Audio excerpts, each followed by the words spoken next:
और अब बात करेंगे आज की अगली कहानी की। दुनिया के सामने सफेद झंडा और पीठ पीछे बम बारूद, पाकिस्तान की फितरत एक बार फिर बेनकाब हुई है।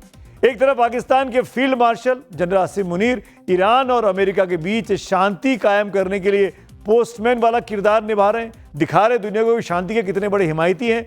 और दूसरी तरफ अपने ही पड़ोसी अफगानिस्तान के मासूमों पर फील्ड मार्शल की सेना मिसाइलें और रॉकेट दाग रही है।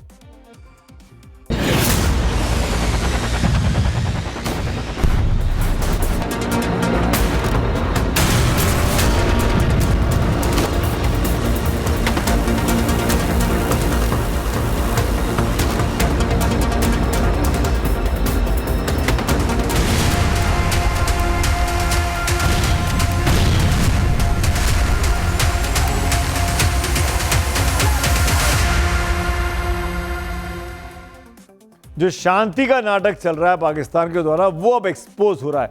बड़ी खबर आ रही है इससे जुड़ी, पहले वो बताता हूं। ब्रेकिंग न्यूज है, पाकिस्तान का अफगानिस्तान पर मोर्टार और रॉकेट से हमला किया है पाकिस्तान की तरफ। कुनार प्रांत में हुए हमले में 7 लोगों की मौत हुई है, 75 से ज्यादा लोग घायल हुए हैं। घायलों में कुछ छात्र जो कि यूनिवर्सिटी में पढ़ते थे, छोटे बच्चे और आम नागरिक शामिल हैं।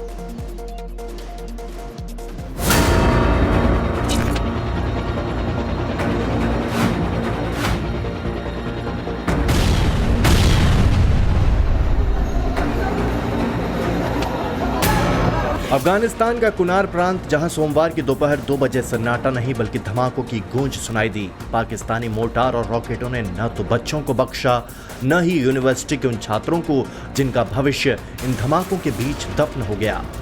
7 मौतें और 75 से ज्यादा जख्मी।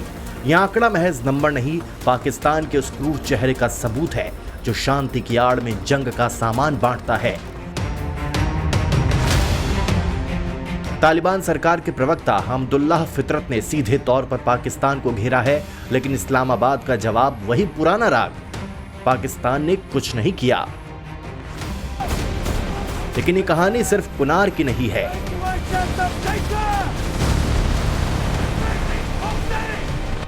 इस आग की शुरुआत रविवार रात कंधार के स्पिन बोल्डक में शुरू हुई थी।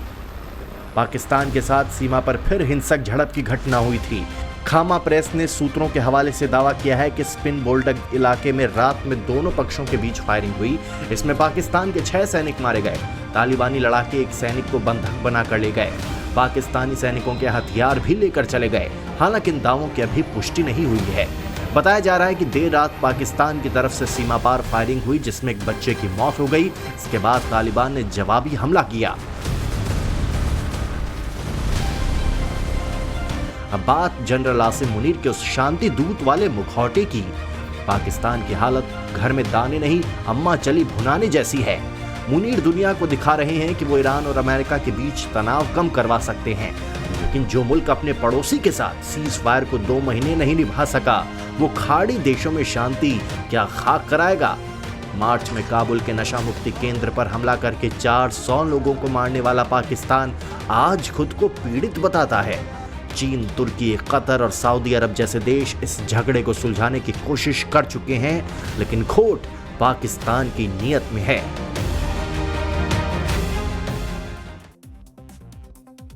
आपको ये पता होना चाहिए कि पाकिस्तान और अफगानिस्तान के बीच जारी संघर्ष की शुरुआत इसी साल 22 फरवरी को हुई थी। पाकिस्तान ने अफगानिस्तान के बॉर्डर इलाकों में एयर स्ट्राइक्स की थी। इस्लामाबाद का आरोप है कि तहरीक तालिबान पाकिस्तान यानी टीटीपी अफगानिस्तान से ऑपरेट करता है, जबकि तालिबान सरकार इन आरोपों से लगातार इनकार करती है। पाकिस्तान और टीटीपी की लड़ाई दशकों पुरानी है। 2001 में अमेरिका के अफगानिस्तान पर हमले के बाद पाकिस्तान ने वॉशिंगटन का साथ दिया था। इससे टीटीपी नाराज हो गया और वो इस्लाम के खिलाफ इसे मानता है। टीटीपी का मानना है कि पाकिस्तान सरकार सच्चा इस्लाम को फॉलो नहीं करती है, इसीलिए वो उसके खिलाफ हमले करता है। टीटीपी का अफगान तालिबान के साथ गहरा जुड़ाव है। दोनों समूह एक दूसरे का समर्थन करते हैं। 2021 में अफगानिस्तान तालिबान के सत्ता में आने के बाद पाकिस्तान ने टीटीपी को निशाना बनाकर अफगानिस्तान में हमले किए थे। पाकिस्तान को समझना होगा कि ये 1990 का दशक नहीं है। अफगानिस्तान में अब तालिबान की हुकूमत है जो ईंट का जवाब पत्थर से देना जानती है। अगर जनरल मुनीर ने अपना शांति नाटक बंद नहीं किया तो डूरन लाइन पर लगी आग पूरे पाकिस्तान को अपनी चपेट में ले सकती है और जो शांति दूत बनने का आज की तारीख में कबूतर उड़ाने का जो ड्रामा कर रहा है वो भी पूरी तरीके से एक्सपोज होता जा रहा है। अब बात पश्चिम एशिया में जारी संघर्ष की करूंगा। न्यूयॉर्क टाइम्स के हवाले से बड़ी खबर आई है कि ईरान पहली बार हॉर्मुज खोलने को तैयार हो गया है, लेकिन यहां तेहरान की 3 शर्तें हैं। पहले शर्त है कि अमेरिका इजराइल आगे हमला ना करे, इसकी गारंटी मिले। दूसरी शर्त में अमेरिका अपनी समुद्री नाकेबंदी को खत्म करे, जिसके बाद ही स्ट्रेट ऑफ हॉर्मुज खुलेगा और जहाज़ों की आवाजाही फिर से शुरू हो पाएगी। और तीसरी और सबसे अहम शर्त यह है कि सबसे आखिर में ईरान के एटमी प्रोग्राम और यूरेनियम संवर्धन जैसे विवादित मुद्दों पर बातचीत की जाएगी। हालांकि CNN के मुताबिक ट्रंप इस प्रस्ताव को मानने को तैयार अभी नहीं दिखाई दे रहे, क्योंकि ट्रंप एडमिनिस्ट्रेशन का मानना है कि अगर एटमी प्रोग्राम का मामला सुलझ गया, बिना स्ट्रेट ऑफ हॉर्मुज खोला, तो बातचीत में अमेरिकी पक्ष कमजोर हो जाएगा। इसीलिए दोनों का हल एक साथ निकाला जाना चाहिए। आगे बढ़ता हूं। ईरान के साथ डील को लेकर अमेरिका के काउंटर टेररिज्म के चीफ रहे जो केंट ने एक और बड़ी बात कह दी है। केंट ने दावा किया है कि ईरान के साथ किसी भी डील को लेकर इजराइल का रोल क्या होगा, इस पर संदेह है, क्योंकि इजराइल सीज फायर तोड़ने में माहिर है। इतना ही नहीं, केंट ने सलाह दी है कि अमेरिका इजराइल को सैन्य सहायता देना फौरन बंद कर दे। बता दें कि ईरान के साथ शुरू हुए जंग के बाद टीम ट्रंप से इस्तीफा देने वाले जो केंट पहले शख्स थे और सबसे पहले उन्होंने इजराइल के मंसूबों पर शक जताया था। ईरान पर लगे प्रतिबंध को लेकर यूरोपीय संघ का बहुत बड़ा बयान आया है। यूरोपीय कमीशन के अध्यक्ष उर्सुला वॉन ने यह कहा है कि ईरान पर लगाए गए प्रतिबंध तब तक नहीं हटाए जाएंगे जब तक कि वहां कोई मौलिक बदलाव नहीं देखा जाता। सुनिए क्या कुछ कहा उर्सुला वॉन ने। इस बीच एक बड़ी खबर बर्लिन से आई है। जर्मनी के चांसलर फ्रेडरिक मर्ज ने कहा है कि ईरान के साथ युद्ध शुरू करके अमेरिका फंस चुका है। अमेरिका की कोशिश इस युद्ध से निकलने की है, लेकिन वो कोई रास्ता नहीं ढूंढ पा रहा है। इतने ही नहीं, मर्ज ने साफ तौर पर कहा कि ईरान की टीम ने अमेरिका को बार बार अपमानित किया है।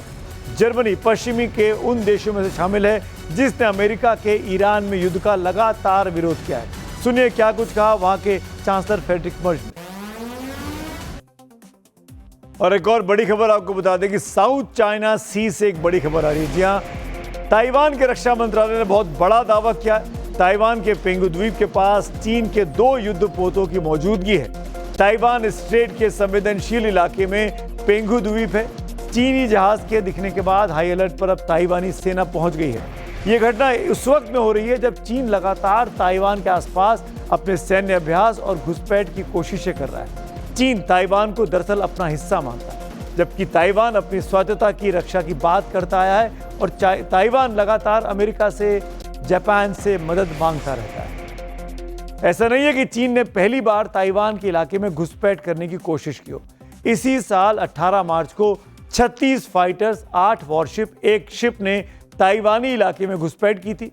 इनमें 24 फाइटर्स ने ताइवान के हवाई क्षेत्र का उल्लंघन किया था। साल 2025 की बात करें तो जनवरी-फरवरी में करीब अब से 1.25 साल पहले चीनी सेना के 739 फाइटर्स ने हवाई घुसपैठ कर दी थी, जबकि मार्च में ताइवान के हवाई क्षेत्र में चीन के 11 हाई ऑल्टीट्यूड गुब्बारे दिखाई दिए थे। अप्रैल 2025 में 59 चीनी फाइटर, 23 नेवी शिप ने घुसपैठ करने की ताइवान में कोशिश की थी। 31 विमानों ने ताइवान स्ट्रेट मध्य रेखा को पार भी किया था। वहीं जून में 34 फाइटर, 8 शिप ने घुसपैठ करने की ताइवान में कोशिश की थी। 25 फाइटर्स ने ताइवान स्ट्रेट मध्य रेखा को पार तक कर लिया था।